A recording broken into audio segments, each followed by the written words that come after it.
And Dana Jacobson is here with me now to discuss. There is a lot here beyond the shock when you realize the totality of these allegations, not just the breadth of them, but the depth in terms of years that elapsed for so many of these coaches. And the piece, Dana, we were just saying here, you know, we've seen this before.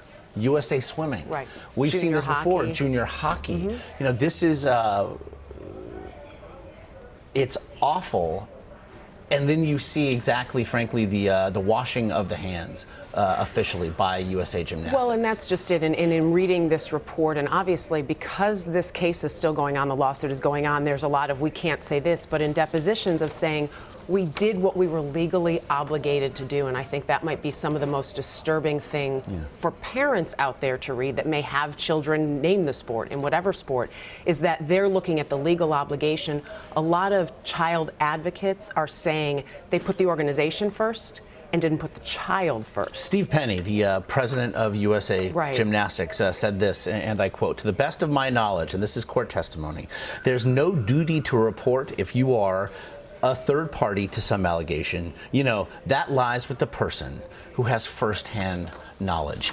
Advocates across the country, around the globe, just threw their hands up and said this is exactly the problem. And this is the problem in abuse cases like this. If you put that pressure that it has to be a young child to report against an authority figure, or even the parent who they may not have told, what happens when it is a third party that has heard? And why not put that child first and at least investigate? And that was one of the things also, you know, Steve Penny talked about how things were looked into at times, but you have to be careful for a witch hunt going after coaches, a coach going after another coach.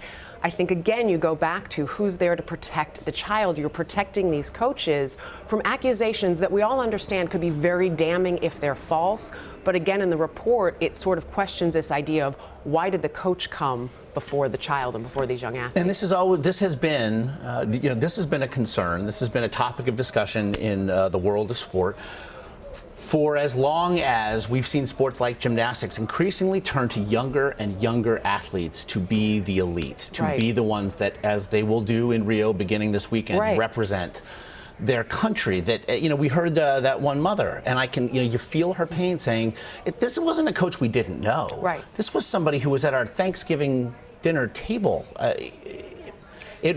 Look, we're not looking to impugn all coaches, but I talked to a lot of people following USA Swimming and the controversy there and the allegations and the scandal. And it's really the same thing. It's like this fine line, right? Right, I mean, and they also look to, when they turn to that governing body, USA Gymnastics, people have to remember, it's a governing body, and obviously the face of that is this Olympic team that we're going to see. But there are over 120,000 gymnasts that are a part of it, 3,000 gyms across the country. So when a parent, as we saw in this story, sends a letter asking USA Gymnastics, is this coach okay? I've heard this. And they get the okay. They say this person checks out. They trust that person. So that governing body has a much larger responsibility, I think, is what the parents in these cases are saying, than maybe they believe they do by law. Your piece also mentions these essential, you know, these allegation files that the governing body collected. But then we see these allegations dating back as long as a decade prior to actual legal action being taken. And it makes you wonder, what was the point of allegation files in the first place, frankly, if you're not going to follow up on them? Well, and there was Robert Agnew's, a retired FBI agent that USA Gymnastics was using on a freelance basis to sometimes investigate claims like that were in these case files. And even he in the story raised the question of, he would have to go and report, here's what I found, should this be reported to authorities? And in cases where he may have reported it, they chose not to report it. So a lot of things don't seem to sync up. The case files also that you mentioned, you're talking about the period that the Indy Star found, this 10-year period. Over 50 coaches was what they found files on. That ended about 10 years ago. What's happened since and what was in that period before, people don't even know right now. I'm going to get you out of here on this one.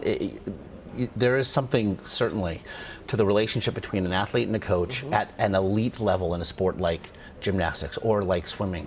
These athletes spend more time with their coaches than they do with their parents. At times, especially in this sport specifically, virtually every waking hour is spent with coaches. That relationship however unfortunately, is ripe for abuse. It is, and it's why I think as parents, you are trusting the organizations that employ these coaches. And I would argue it's not even just the elite level. It's just a child wanting to be at the elite level at that point. Any amount of time that you are away from that home, your parent entrusts that this coach is going to do right by you. And the organizations, those organizing bodies, in this article, what they're claiming is you have a greater responsibility. You have the responsibility of an individual not hiding behind the law of the way you read it. So we'll see, obviously, as this lawsuit goes forward, if more information is out, if the Indy Star is able to get more information from, again, that 10-year period where they say there were some 50 coaches and different case files of misconduct on them, if those come out, that obviously is going to be an even blacker eye than already they might be feeling right now. I sure hope Gymnastics. they do. Look, at times journalism is just advocacy, and if only because sometimes we can do what others cannot. That athlete in your piece, instead of saving face, why didn't you save me? That is haunting, and it years later, this everything. is the problem with abuse. Years later, it doesn't go away. It's still with you. Startling but important work. Dana, thanks for it. Thank you.